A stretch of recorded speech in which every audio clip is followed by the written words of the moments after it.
दोस्तों नमस्कार, जय आरसीएम।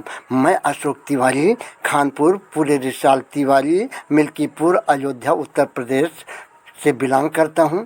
आज आपके समक्ष मैं एक ऐसा नया वीडियो प्रस्तुत करने चल रहा हूं जिसमें हमारे ग्रेट अपलाइन दिनेश जोसेफ के द्वारा एक हिरण की कहानी बता करके हमारे जीवन की स्थितियों और परिस्थितियों का आकलन करते हुए सभी लोगों का मार्गदर्शन किया है और अपनी मार्गदर्शन के माध्यम से हमें समझाया है कि हमें उस परिस्थिति में काम करना चाहिए। आइए वीडियो की शुरुआत करते। एक हिरण की एक बार एक हिरण जंगल में पानी की तलाश में इधर उधर भटक रहा था। बहुत प्यास लगी थी उस हिरण को। बहुत देर से भटक रहा था पानी की तलाश में, लेकिन उसे पानी कहीं पर भी नहीं मिल रहा था। काफी देर जंगल में इधर उधर भटकने के बाद वो हिरण थक कर एक पेड़ के नीचे बैठ जाता है। तो इतने में उसे एक नदी में बह रहे पानी की आवाज सुनाई देती है। तो हिरण उस पेड़ के नीचे से उठकर फौरन पानी की आवाज की तरफ आगे बढ़ता है। तो उसे सामने एक बड़ी सी नदी दिखाई देती है। जैसे ही वो हिरण नदी को देखता है तो बहुत खुश होता है, मानो उसे फिर से एक नई जिंदगी मिल गई हो। वो फौरन दौड़ता हुआ उस नदी के पास जाता है और जैसे ही पानी पीने के लिए अपना सिर नदी में झुकाता है तो उसकी नजर अपनी दाईं तरफ पड़ती है। उसके दाईं तरफ उसे एक शिकारी खड़ा हुआ नजर आता है, हाथ में तीर लिए हुए, एकदम रेडी पोजीशन में, हिरण पर निशाना तानकर खड़ा हुआ। हिरण पलटकर पीछे की तरफ देखता है और सोचता है कि जहां से मैं आया था वहीं भाग जाता हूं। लेकिन वो देखता है कि जहां से वो आया था उस रास्ते पर शिकारी ने आग लगा दी है ताकि हिरण वापस जंगल में भाग ना पाए। अभी हिरण सोचता है कि पीछे तो भाग नहीं सकता क्योंकि आग लग गई है, और दाईं तरफ शिकारी एकदम रेडी पोजीशन में मुझ पर निशाना तानकर खड़ा हुआ है। अब एक ही विकल्प बचता है कि मैं बाईं तरफ पूरी ताकत से भागूं। ऐसा सोचकर जैसे ही वो अपनी बाईं तरफ पलटता है तो देखता है कि उसके बाईं तरफ एक शेर जंगल की आग से बचने के लिए आकर खड़ा हो गया है। और दौड़कर खुद शेर के नजदीक जाना मतलब सुनिश्चित मौत है। अब उस हिरण को यह समझने में पल भर भी नहीं लगा कि उसका अंत समय आ चुका है, क्योंकि वो चारों तरफ से फंस चुका है। उसके पास भागने का कोई विकल्प नहीं बचा है। नदी का बहाव भी इतना तेज है कि नदी में कूदकर अपनी जान बचाना भी संभव नहीं है। सोचो अब उस हिरण ने क्या किया होगा। बहुत ध्यान से सोचो दोस्तों। आपका और हमारा जीवन भी ऐसा ही है।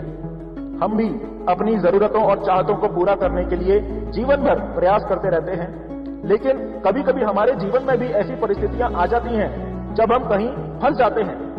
समझ नहीं आता क्या करें, कहां जाएं, इस विकट परिस्थिति से कैसे बाहर निकलें।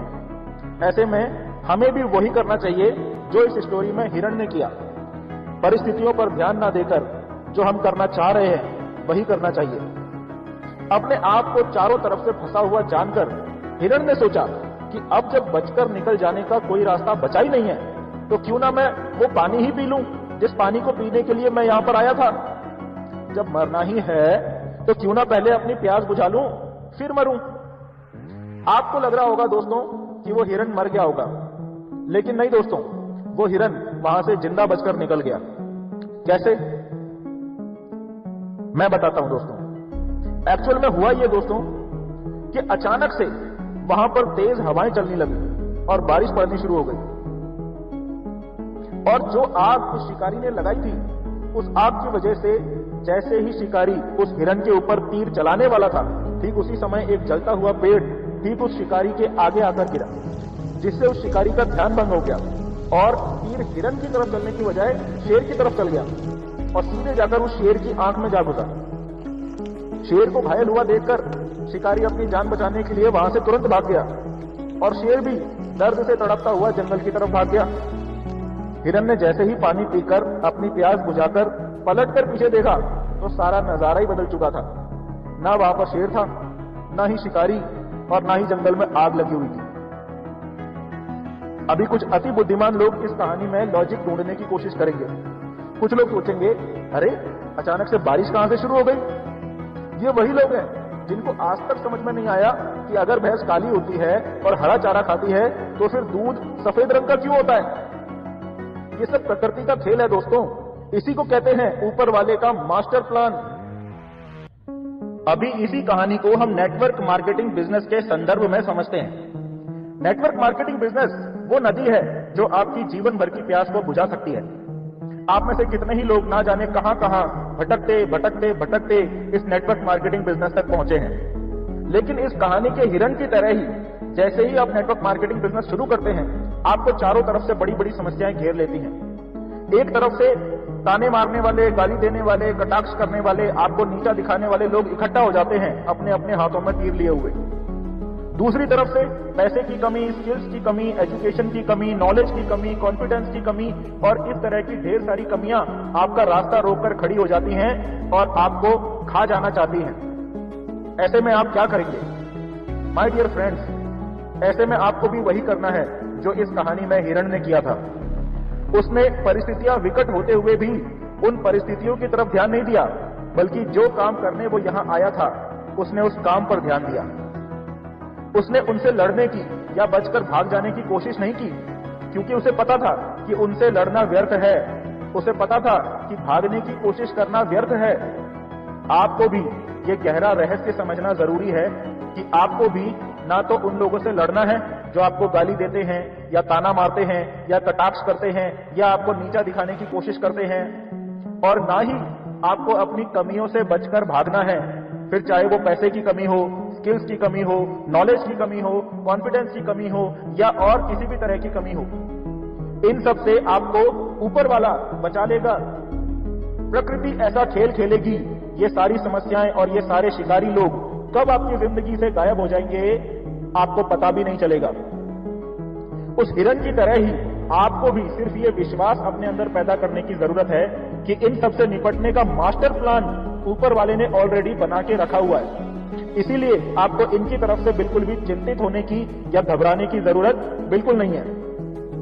अब शायद आप में से कुछ लोग सोच रहे होंगे कि हिरण तो 3 तरफ से घिरा हुआ था, लेकिन यहां पर तो मैं सिर्फ 2 ही तरफ की बात कर रहा हूं। दोस्तों, तीसरी तरफ यानी आपके पीछे है आपका ईगो, जिसमें से बाहर निकलकर आपने ये नेटवर्क मार्केटिंग बिजनेस ज्वाइन किया है। ठीक उसी तरह से जैसे घनघोर जंगल में से निकलकर वो हिरण नदी तक आया था। जैसे शिकारी ने जंगल में आग लगा दी थी, वैसे ही मार्केट में ऐसे ढेर सारे लोग हैं जो आपके ईगो को भड़काने की कोशिश करते हैं। आपने सतर्क रहना है और अपने भड़कते हुए ईगो के जंगल में नहीं फंसना है, वरना इस आग में आप ही जलोगे और शिकारी का कुछ नहीं बिगड़ेगा। आपने बस अपने काम पर ध्यान देना है, अपनी ट्रेनिंग पर फोकस करना है, अपने सिस्टम पर टिके रहना है, और जो भी आपकी कंपनी, आपका सिस्टम, आपका अपलाइन आपको करने के लिए कह रहे हैं, बस वही आपने लगातार करते जाना है, करते जाना है, करते जाना है। अच्छा लगा कमेंट में जरूर बताएं। अगर आपको हमारा वीडियो अच्छा लगा तो हमारे चैनल अशोक तिवारी RCM को लाइक और सब्सक्राइब जरूर करें।